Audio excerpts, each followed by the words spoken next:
નમસ્કાર વિદ્યાર્થી મિત્રો। તો લાસ્ટ ટાઈમ આપણે ત્રુટીઓનો અંદાજ ત્રણ પ્રકારની ત્રુટીની વાત કરી હતી, નિરપેક્ષ ત્રુટી, સાપેક્ષ ત્રુટી અને પ્રતિશત ત્રુટી। અને આજના લેક્ચરમાં આપણે ત્રુટીઓનું સંયોજન કેવી રીતે કરવું એ વસ્તુ આપણે જોવાની છે। તો પ્રશ્ન એવો થાય કે ત્રુટીઓનું સંયોજન એટલે શું? તો જ્યારે અમુક રાશિઓ એવી હોય કે જે બીજી રાશિઓના સરવાળા, ગુણાકાર, બાદબાકી કે ભાગાકારથી બનતી હોય। દાખલા તરીકે ઘનતા છે, ઘનતા પદાર્થની ઘનતા એ દળ અને કદના ભાગાકારથી મળે આપણને, એટલે કે ઘનતા બરાબર દળ ભાગ્યા કદ, એટલે કે ઘનતા રાશિ છે એ દળ અને કદના ભાગાકારથી મળતી રાશિ છે। અને જો આપણે કોઈ પદાર્થની ઘનતા ગણવી હોય તો આપણે તે પદાર્થનું દળ માપવું પડે અને તે પદાર્થનું કદ માપવું પડે। તો અહીંયા દળ માપતી વખતે દળમાં કઈક ત્રુટી આવશે, કદ માપતી વખતે કદમાં કઈક ત્રુટી આવશે। તો એનો મતલબ કે દળ અને કદથી બનતી રાશિ ઘનતામાં પણ કઈક ત્રુટી આવશે, કારણ કે દળમાં ત્રુટી, કદમાં ત્રુટી, તો ઘનતામાં પણ ત્રુટી આવશે। પણ અહીંયા દળની ત્રુટી છેદમાં કદની ત્રુટી ભાગાકાર કેમ કરવો? ત્રુટીઓનો ભાગાકાર કરતા આપણને આવડતો નથી। એવી રીતે કોઈ એક રાશિ હોય એ બીજી બે રાશિઓના ગુણાકારથી બનતી હોય તો ત્યારે શું કરવું પડે? ત્રુટીઓનો ગુણાકાર કરવો પડે। સરવાળો હોય તો સરવાળો કરવો પડે। આ તો મેં તમને ઉદાહરણ આપ્યું। તો એટલા માટે આપણને ત્રુટીઓનું સંયોજન ભણવું પડે।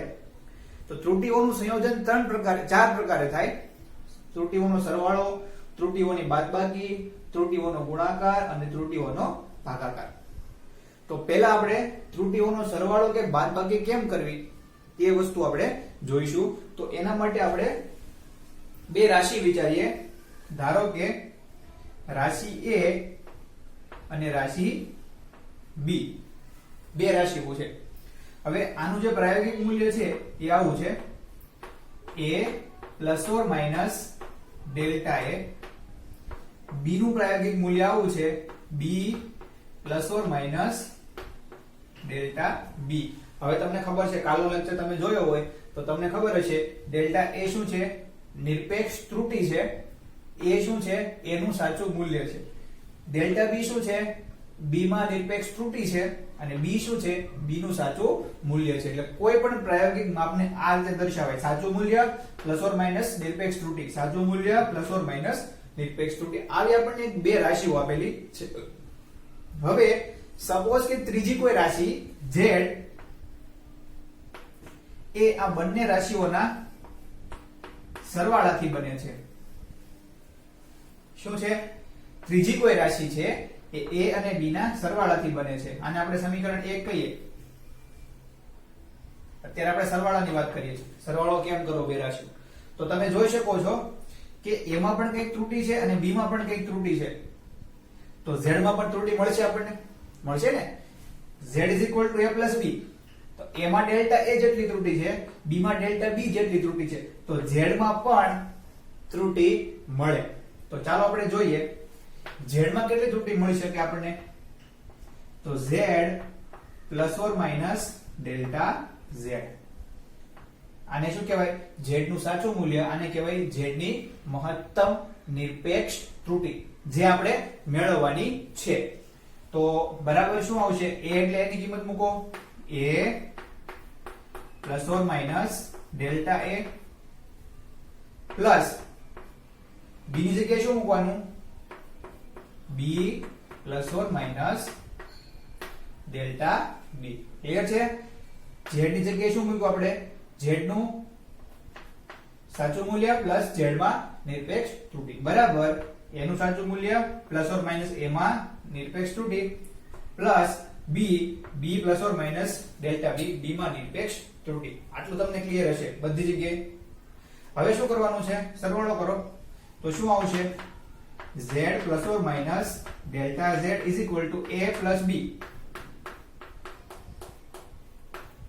±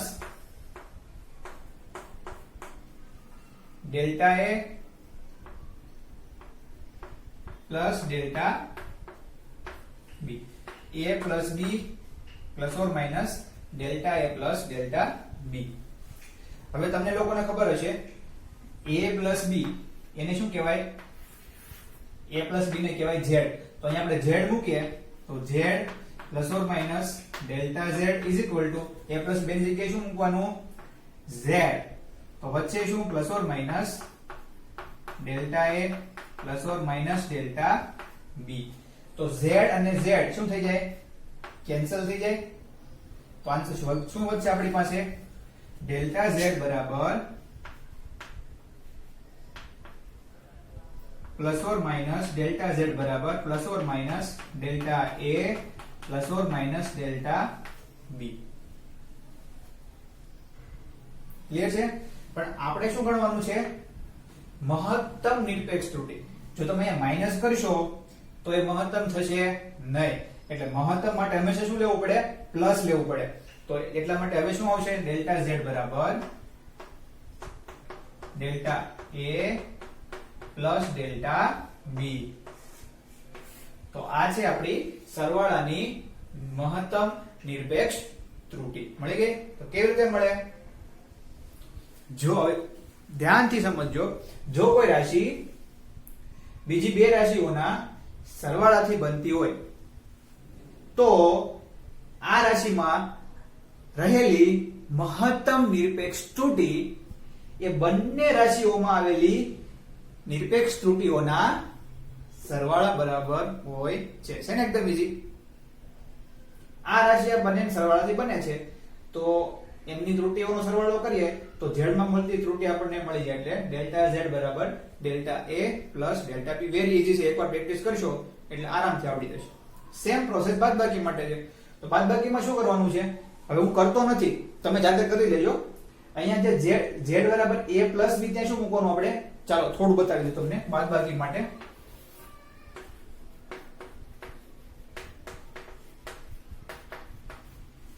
આ તો કોના માટે? સરવાળા માટે. તો બાદબાકી માટે શું થાય?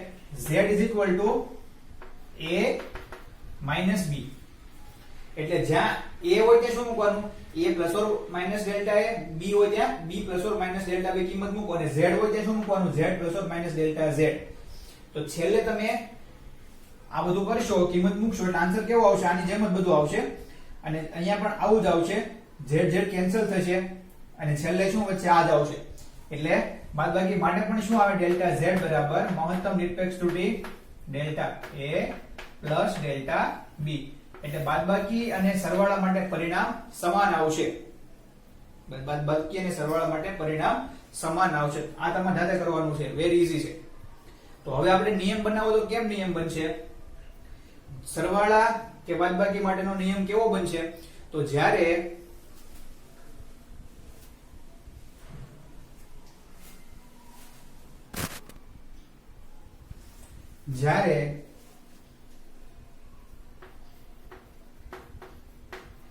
કોઈ બે રાશિઓનો સરવાળો કે બાદબાકી કરતા અંતિમ પરિણામમાં મળતી મહત્તમ નિરપેક્ષ ત્રુટી કોના બરાબર હોય છે? તો બંને રાશિની નિરપેક્ષ ત્રુટીઓના સરવાળા બરાબર હોય છે. જ્યારે કોઈ બે રાશિઓનો સરવાળો કરવામાં આવે ત્યારે અંતિમ પરિણામમાં મળતી મહત્તમ નિરપેક્ષ ત્રુટી કોના જેટલી હોય? બંનેમાં મળતી નિરપેક્ષ ત્રુટીઓના સરવાળા બરાબર હોય. ફરી એકવાર, જ્યારે કોઈ બે રાશિઓનો સરવાળો કરવામાં આવે ત્યારે અંતિમ પરિણામમાં મળતી મહત્તમ નિરપેક્ષ ત્રુટી તે બંનેમાં મળતી નિરપેક્ષ ત્રુટીઓના સરવાળા બરાબર હોય છે. ક્લિયર છે? તો આ તો સરવાળા કે બાદબાકી માટે ત્રુટીઓ કેવી રીતે મળે એ નિયમ. ઓકે, નેક્સ્ટ છે ગુણાકાર કે ભાગાકારમાં ત્રુટિ. સરવાળા બાદબાકી ત્રુટિના કેમ કરવા એ આપણને ખબર પડી. હવે કોઈ રાશિઓનો ગુણાકાર થતો હોય ત્યારે ત્રુટિઓનો ગુણાકાર કેવી રીતે થાય એ આપણે જોવાનું છે.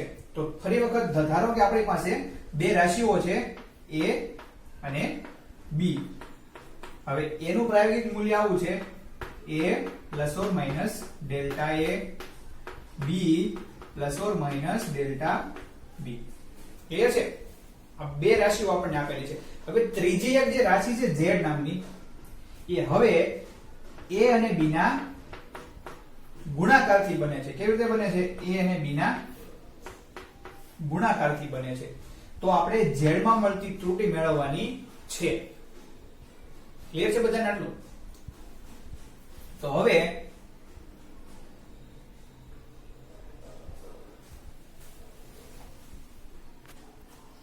શું કરવાનું છે?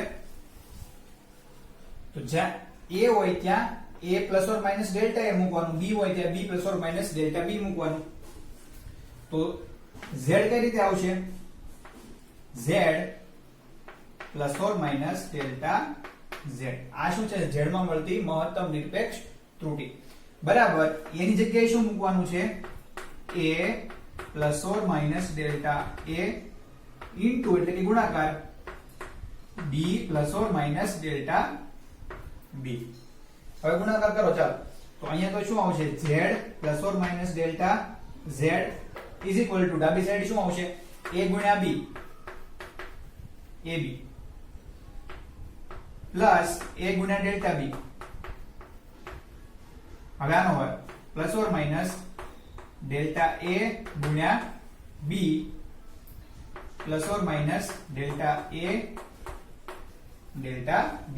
ક્લિયર છે એટલું? હવે શું કરવાનું છે આપણે? આને આપણે સમીકરણ 2 કહી દઈએ.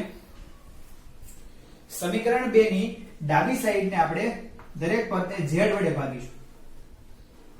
સમીકરણ 2 ની ડાબી સાઈડના દરેક પદને z વડે ભાગીશું અને જમણી સાઈડના દરેક પદને આપણે ab વડે ભાગીશું. કોના વડે? ab.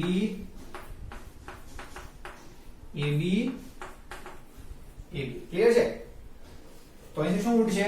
a કટ થાય, અહીંયા a કટ થાય, અહીંયા કઈ કટ નહીં થાય કે થશે? થશે ને? b કટ થાય, અહીંયા કશું કટ થશે નહીં, અને અહીંયા ab કટ થઈ જાય. એટલે વચ્ચે શું આપણી પાસે? z upon z એટલે શું થઈ જાય? 1 ± delta z by z is equal to જમણી સાઈડ અહીંયા શું વધશે? 1 પ્લસ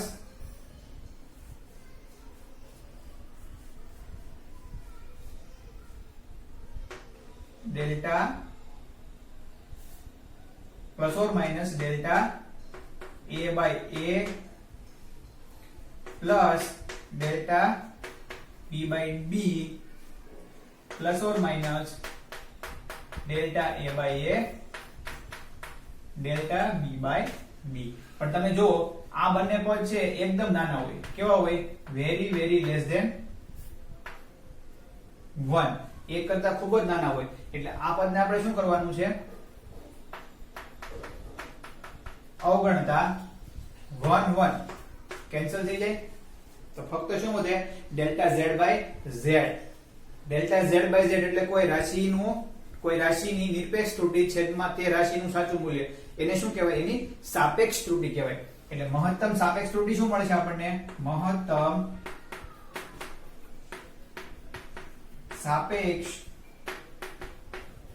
ત્રુટિ z માં રહેલી મહત્તમ સાપેક્ષ ત્રુટિ ડેલ્ટા z બાય z બરાબર delta a by a plus delta b by b.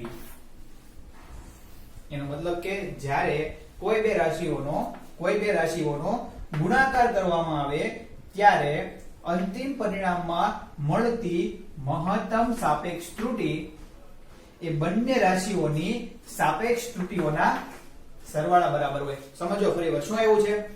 જ્યારે બે રાશિઓનો ગુણાકાર કરવામાં આવે ત્યારે અંતિમ પરિણામમાં મળતી મહત્તમ સાપેક્ષ ત્રુટિ ડેલ્ટા z બાય z કોના બરાબર હોય?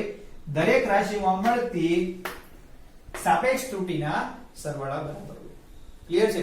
સરવાળો બાદબાકી હોય ત્યારે અંતિમ પરિણામમાં જે ત્રુટી મળે, કઈ ત્રુટી? ત્યાં નિરપેક્ષ ત્રુટી હતી, અહીંયા કઈ ત્રુટી આવે? સાપેક્ષ ત્રુટી આવે. ગુણાકાર અને ભાગાકારમાં સાપેક્ષ ત્રુટીઓનો સરવાળો આવે. ચાલો આપણે ગુણાકાર માટે કર્યું, હવે કોના માટે બાકી રહેશે? ભાગાકાર માટે કરી નાખીએ, જે આમાં પણ પરિણામ સેમ મળશે આપણને.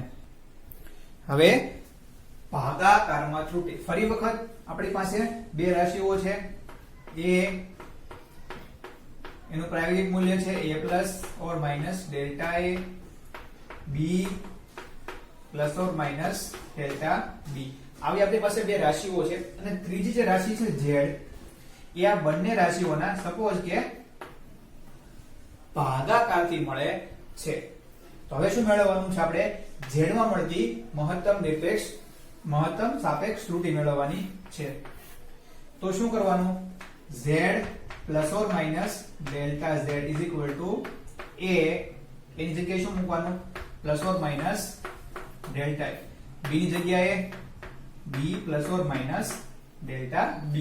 હવે આમાંથી z કોમન કાઢો તો કૌંસમાં શું વધે? 1 plus or minus delta z by z. કારણ કે અહીંથી z કોમન કાઢ્યો એટલે z વડે ભાગવું પડે.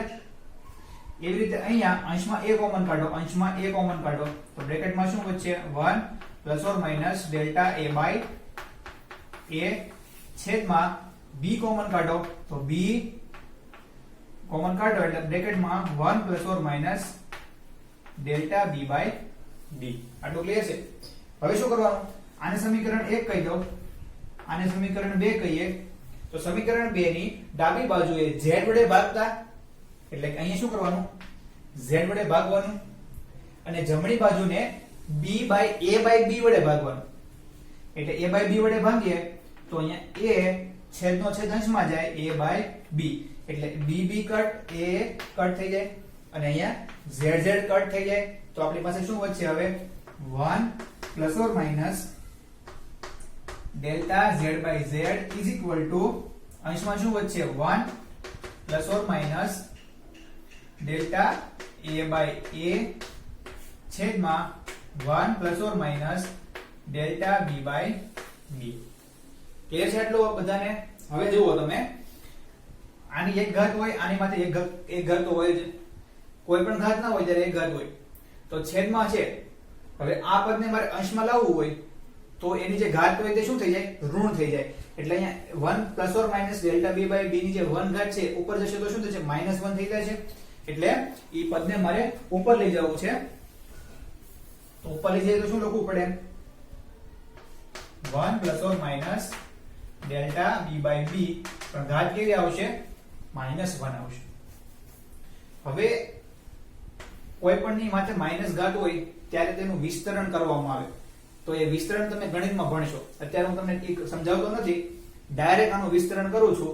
એટલે આનું વિસ્તરણ આવું થાય, માઈનસ ઘાત હતી તે આગળ આવી જાય, 1 minus or plus delta b by b. શું કામ આવ્યું? શું કર્યું આપણે? એનું વિસ્તરણ કર્યું. હવે માઈનસ ઘાતનું વિસ્તરણ તમારે ભણવાનું આવશે. અત્યારે ડાયરેક્ટ આપણે સ્વીકારીને ચાલીએ છીએ એટલે આવું આવશે. બસ હવે કઈ નહીં કરવાનું, બંને કૌંસનો ગુણાકાર કરો તો 1 plus or minus delta z by z is equal to 1 ગુણ્યા 1 minus or plus delta b by b plus or minus delta a by a plus or minus delta a by a delta b by b. તો આગળ જેમ કર્યું તેમ આ વસ્તુ કેવી છે? એક કરતા ઘણી બધી નાની. એટલે આ પદને શું કરવાનું છે આપણે? અવગણતા 1 1 શું થઈ જાય? કેન્સલ થઈ જાય. તો પ્લસ ઓર માઇનસ છે, પણ આપણે શું જરૂર છે? મહત્તમ ત્રુટી લેવાની છે. એટલે માઇનસ લેવાનું નહીં. એટલે શું આવશે? z માં મહત્તમ સાપેક્ષ ત્રુટી ડેલ્ટા z બાય z, આ સાપેક્ષ ત્રુટી છે ને, delta z by z is equal to delta a by a plus or minus delta b by b. તો તો ગુણાકાર અને ભાગાકાર માટે કેવું મળે? સેમ જ મળે. એનો મતલબ કે જ્યારે બે રાશિઓનો ભાગાકાર કરવામાં આવે ત્યારે મળતા અંતિમ પરિણામમાં મળતી મહત્તમ સાપેક્ષ ત્રુટિ દરેક રાશિની મહત્તમ સાપેક્ષ ત્રુટિઓના સરવાળા બરાબર હોય છે. ક્લિયર છે? તો સરવાળો બાદબાકી હોય ત્યારે નિરપેક્ષ ત્રુટિઓનો સરવાળો થાય, ગુણાકાર અને ભાગાકાર હોય ત્યારે સાપેક્ષ ત્રુટિઓનો સરવાળો થાય. ક્લિયર છે? તો આના માટે આપણે સ્ટેટમેન્ટ લખવું હોય તો કેમ લખી શકાય?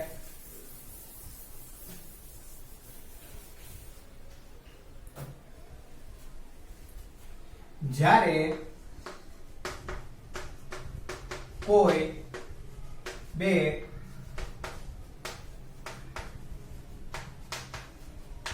રાશિઓનો ગુણાકાર કે ભાગાકાર કરવામાં આવે ત્યારે અંતિમ પરિણામમાં મળતી મહત્તમ સાપેક્ષ ત્રુટિ એ બંને રાશિઓની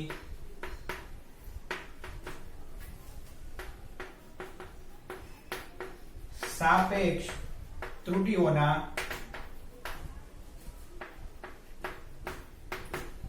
સરવાળા જેટલી